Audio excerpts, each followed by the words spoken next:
Be ready, start. My dear fellow citizens, Namaskar. My heartiest greetings in advance to all Indians living in the country and abroad on the eve of the 76th Independence Day. I am delighted to address you on this momentous occasion. India is completing 75 years as an independent nation. 14th August is observed as Partisan Horrors Remembrance Day so as to promote social harmony, unity, and empowerment of people. Tomorrow marks the day when we had freed ourselves from the shackles of colonial rulers and decided to reshape our destiny.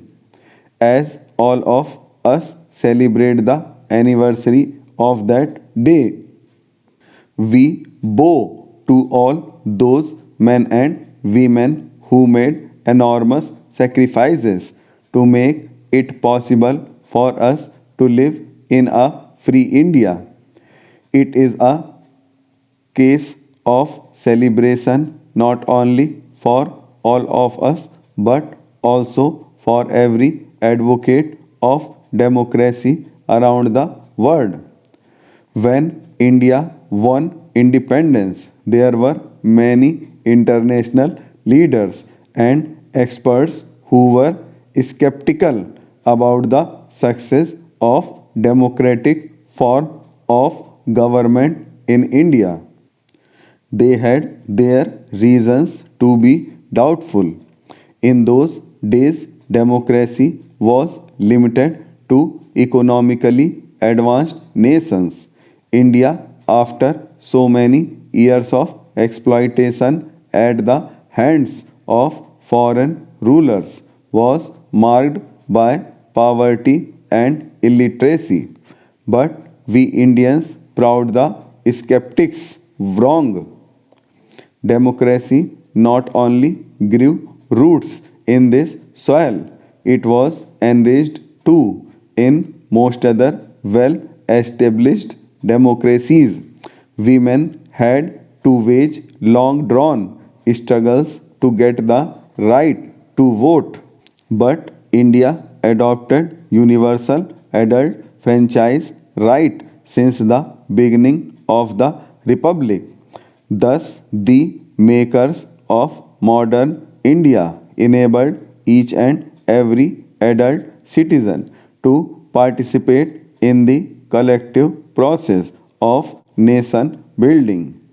Thus, India can be credited to have helped the world discover the true potential of democracy.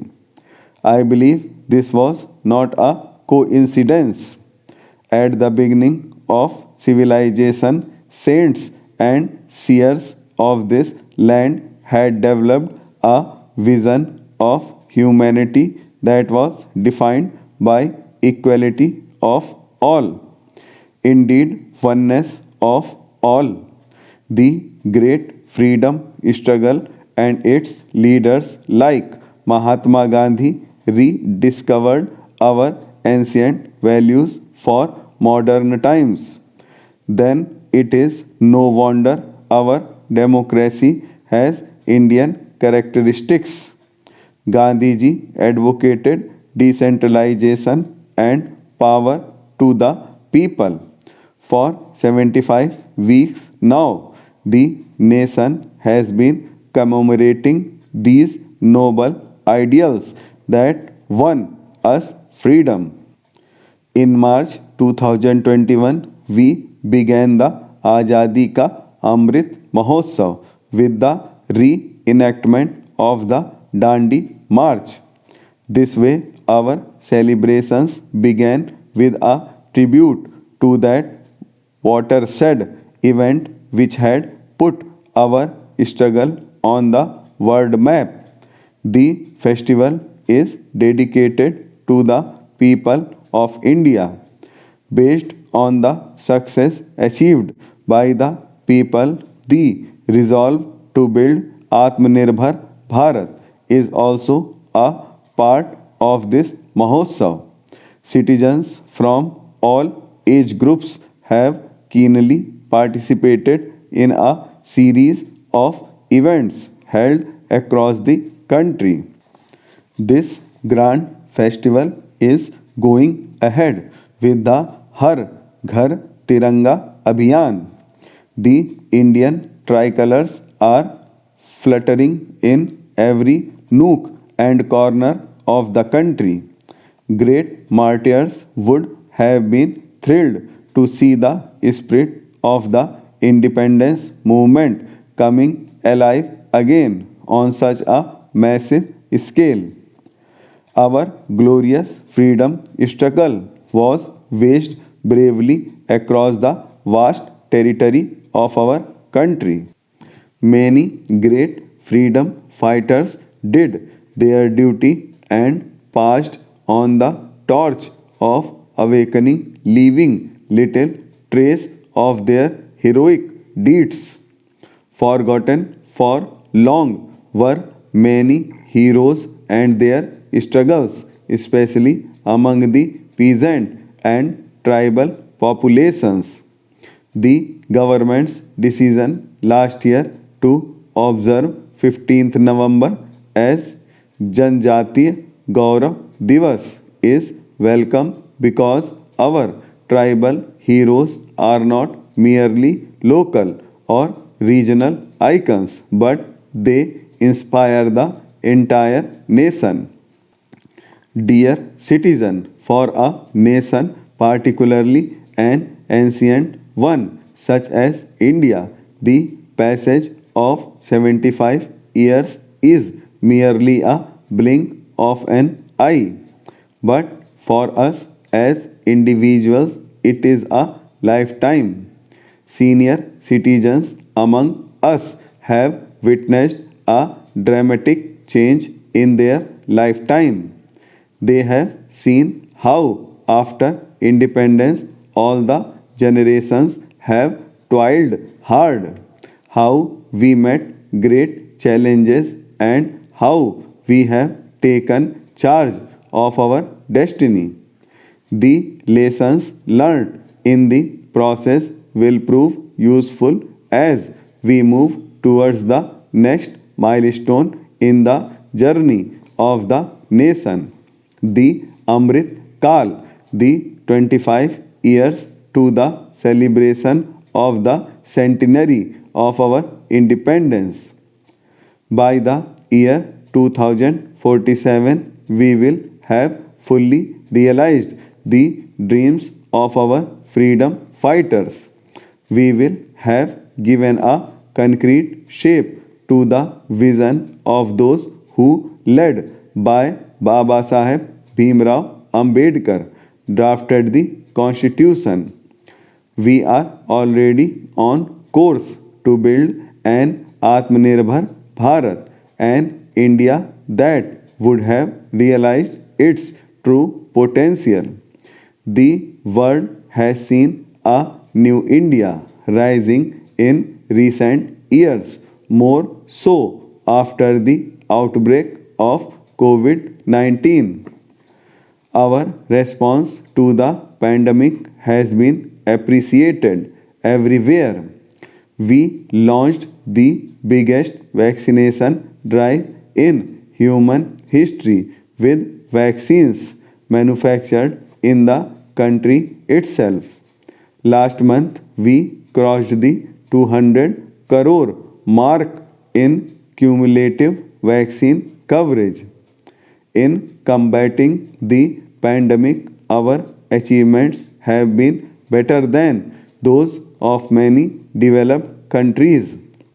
For this feat, we are grateful to our scientists, doctors, nurses, paramedics, and the staff associated with vaccination. The pandemic has uprooted lives and also economies in the entire world. When the world has been battling the economic consequences of the Great Crisis. India got its act together and is now moving forward. India is moving the fastest growing major economies in the world. India's startup ecosystem ranks high in the world. The success of startups in our country, especially the growing number of unicorns, is a shining example of our industrial progress. The government and policy makers deserve credit for beating the global trend and helping the economy flourish. During the last few years, unprecedented progress has been made in the development of physics and digital infrastructure. Through the Pradhan Mantri Gati Shakti Yojana, all the modes of connectivity based on water, land, air, etc. are being integrated in the whole country to enable seamless transportation across the country.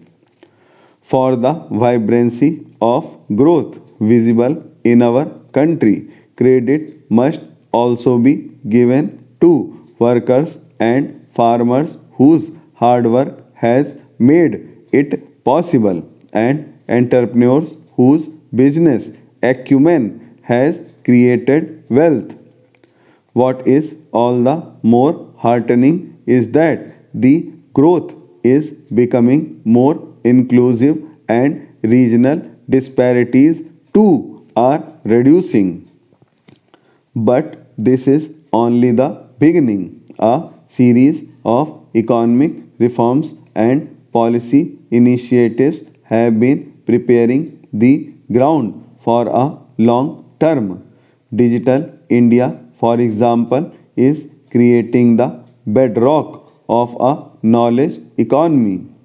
The national education policy is aimed at preparing the future generation for the next stage of industrial revolution while also reconnecting it with our heritage. Economic success is leading to an ease in living too. Economic reforms are rightly accompanied by innovative welfare initiatives. A home of one's own is no longer a dream for the poor, but a reality for more and more people thanks to the Pradhan Mantri Awas Yojana. Similarly, under the Jal Jeevan Mission, tap water connection is being provided to every household since the launch of the Har Ghar Jal scheme. The aim of these and many other similar efforts is to provide basic amenities to all, particularly the poor. The keyword of India today is compassion for the downtrodden, for the needy, and for those on the margins. Some of our national values have been incorporated in our constitution as the fundamental duties of the citizens. I appeal to every citizen to know about their fundamental duties and follow them in letter and spirit so that our nation reaches new heights. Dear citizens, at the core of the transformation we have been witnessing in healthcare, education, economy, as well as a number of related areas is the stress on good governance. When work is done with the spirit of nation first, it is bound to reflect in every decision and every sector.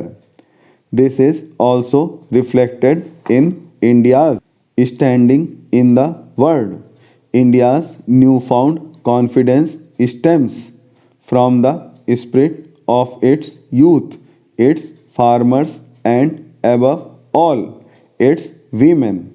Gender inequalities are reducing and women are moving ahead, breaking many glass ceilings.